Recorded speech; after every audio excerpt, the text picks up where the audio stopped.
Na próxima quarta-feira, a Comissão de Constituição e Justiça do Senado deve começar a discutir um projeto de abuso de autoridade. O autor do projeto, você já sabe, é o senador Renan Calheiros, do PMDB. A proposta é vista como retaliação às investigações da Operação Lava Jato, principalmente agora que chegaram ao Supremo Tribunal Federal 83 pedidos de abertura de inquérito de pessoas com foro privilegiado. O projeto pode estabelecer punições a integrantes do Ministério Público, do Poder Judiciário, por ações normais de sua função, por exemplo, com abertura de processo. O texto deve avançar por facilidade. Por quê? O relator é do PMDB, que é o Requião. O presidente do CCJ é do PMDB, que é do Requião. E a boa parte agora do pessoal da vez é do PMDB, que estão na mira da Lava Jato. Tá certo? Está tudo citado lá. Bom, com a lei da terceirização, né, nós queremos entender como é que fica a situação dos cidadãos com deficiência que conseguiram acesso ao mercado de trabalho por causa da chamada lei de cotas. Nós vamos entender isso com a participação do nosso convidado, o advogado Dr. Nelson Lacerda. Nelson, boa noite, obrigado pela gentileza. Mais uma vez, obrigado. Nelson, como é que fica a situação? Quando houver essa terceirização, por exemplo, uma empresa é muito grande, ela é obrigada a ter um determinado número de pessoas, não é isso? Sim. Se dividir uma série de empresas pequenas, esse número de pessoas cai ou não?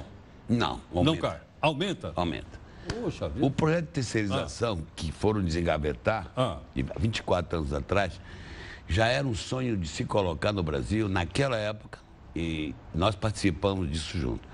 O Brasil está com 3 décadas de atraso. Enquanto o primeiro mundo está na quarteirização, na quinteirização, nós não entramos na terceirização ainda. Tá.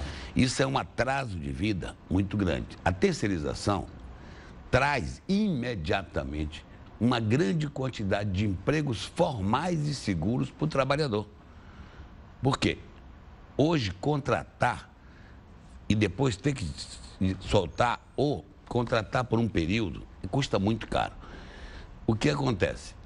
No Brasil, nesse momento, é muita demissão e para readmitir, ninguém quer fazer. Por quê? Porque corre o risco. Porque corre risco, de novo, ter que mandar embora e etc. E tem uma reclamação trabalhista lá na porta. E uma reclamação trabalhista. Nós trabalhamos, por exemplo, com empresas de estrangeiros que vêm para o Brasil, ou querem vir, e um dos maiores travas é a complicação das leis brasileiras e das regras trabalhistas. Mas agora vamos falar do que é bom ou não para o trabalhador. É bom para o trabalhador a terceirização? É simples de lhe responder. Imagine assim, lá tem uma indústria que está tendo que demitir, porque perdeu um contrato, alguma coisa, um tipo de funcionário. Ela, se não é uma empresa de terceirização, colocou lá, ela vai demitir e vai mandar embora o funcionário, vai perder o emprego, vai ficar desempregado. Mas quando ele entra lá, de uma empresa de terceirização especializada naquilo que ele faz, e provavelmente naquele momento que está havendo, poderia haver demissão de um grande número de pessoas ali, em outro local, ou no comércio, ou em outro tipo de ramo, está havendo uma grande... Quer dizer, então a empresa terceirizada tiraria ele de lá e ele não perde emprego, ele continua com carteira assinada, com emprego, com tudo. Isso é uma garantia de emprego a longo prazo para ele. Emprego, carteira assinada, com a garantia da empresa que ele trabalha e da terceirizante que contratou ele. São 2 empresas garantindo que ele vai ter todas as proteções trabalhistas, todas as proteções legais. A vantagem é qual? É que você não é mandado embora toda hora ou não é contratado com medo de não ter serviço daqui a pouco e você perder o emprego. Eu não tenho como lhe contratar. O que ocorre no Brasil hoje? Uma grande parte dessas pessoas são chamadas para o trabalho informal. Por quê? Porque ela não vai demorar muito, se não for, eu vou mandar embora. Então, próprios estudos no Brasil mostram que só 45% dos empregos são com CLT e direitos. 55% são informais. Agora, Nelson, voltando para eu poder entender, uma empresa, para ser obrigada por lei a contratar uma pessoa que tem necessidades especiais, tem que ter quantos funcionários? Não, ela tem que ter no mínimo 100. No mínimo 100. Ela tem que contratar quantos? Depende da quantidade, ela tem que ter um número X. Mas suponha que ela tenha 100 funcionários. Média de 5 deficientes. De 5, não é isso? Aí eu vi a reportagem também e eu gostaria de falar sobre isso. Claro. Essa regra dos deficientes não é para a empresa, qualquer uma, tanto a prestadora quanto a que vai ter o serviço. Mas dividindo, por exemplo, se eu tenho 100 empregados, mas eu contar 2 ou 3 prestadores de serviço, esse número de não 100 importa, vai cair. Não vai cair. Não vai. Isso é mais um dos medos e mais um dos alarmes que estão criando. Você pode ver quem está criando mais alarme que sempre criou. E quando nós tentamos colocar a terceirização no Brasil há 24 anos, foi quem mais gritou, são os sindicatos. Porque eles vão perder. Por que o sindicato vai perder? Porque ele vai perder uma série de sindicalizados que eles têm medo disso. Por quê? Porque esses sindicalizados vão se dividir. A gritaria é só deles. Porque todo mundo quer. Por empregado é maravilhoso. Em vez de ficar informal, fazendo bico, ele vai ter carteira assinada e vai ser especializado. Vamos falar do mundo todo. O mundo todo já tem terceirização. E tem quarteirização. E tem quinteirização. Depois eu vou explicar o que é. Mas imagine que você é locutor aqui. É contratado da Record. Sim. Mas se amanhã a audiência cair, não tiver bom, a Record pode... Ou eu falar muita bobagem aqui... Ele vai me mandar embora. Ou eu chamo Nelson e fala bobagem. Muito bem. Mas veja bem, se você é de uma empresa terceirizada especialista em locutores e apresentadores, eu estou falando a você porque está na minha frente. Você vai poder trabalhar aqui um tempo. Mas não está bem aqui.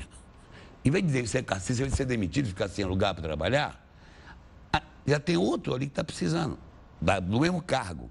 Ele vai pegar você e vai colocar... Você continua de carteira assinada e com todos os direitos. Sim. Mas, no mundo moderno lá fora, além de tudo isso, é obrigatório que as empresas de serviço vão começar a ficar bem, a crescer para ser competitiva, para entrar na minha indústria. Você não deixa ele entrar.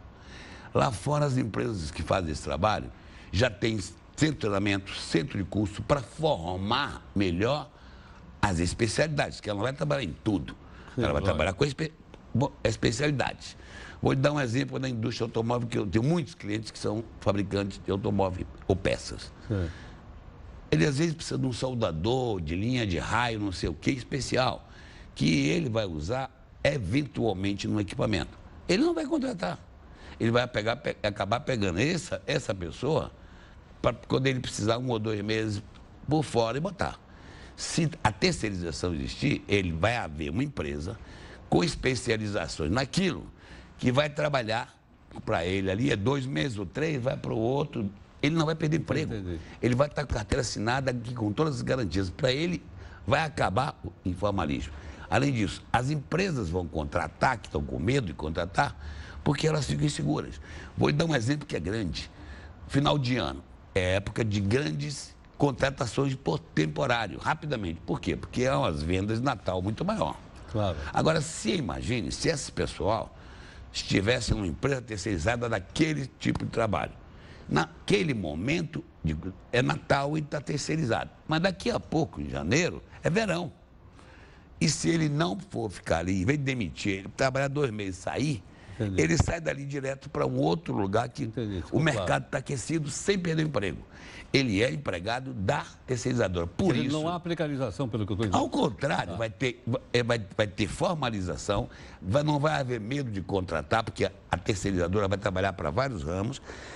Ele vai ter melhor formação, porque algum tempo vago dele vão dar cursos, porque ela também vai competir nas empresas para ser uma boa terceirizadora. Ele vai ter carteira assinada, a garantia de recebimento dos 2 lados, ou seja... Só te perguntar uma coisa que meus companheiros aqui estão me perguntando no ponto. Ele ganharia menos terceirizado? Ele ganha menos? Não. Isso é outro boato que está sendo largado no mercado pelos sindicatos. O que eles fizeram? 24%, esse é o número que eles acharam no chão, na cabeça deles, 24%.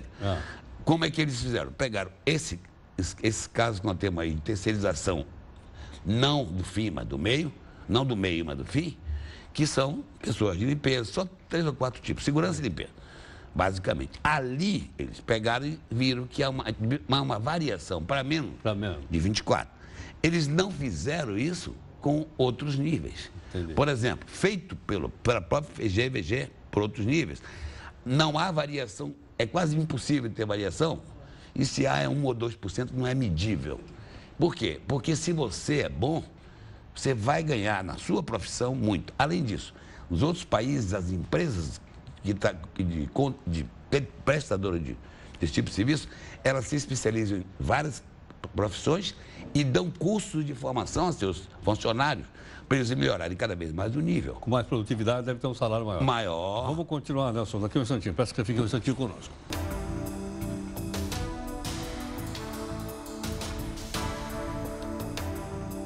O advogado doutor Nelson Lacerda. Doutor Nelson, essa pesquisa aí não apareceu São Paulo? Não. Porque, na média, São Paulo é menor que essas outras.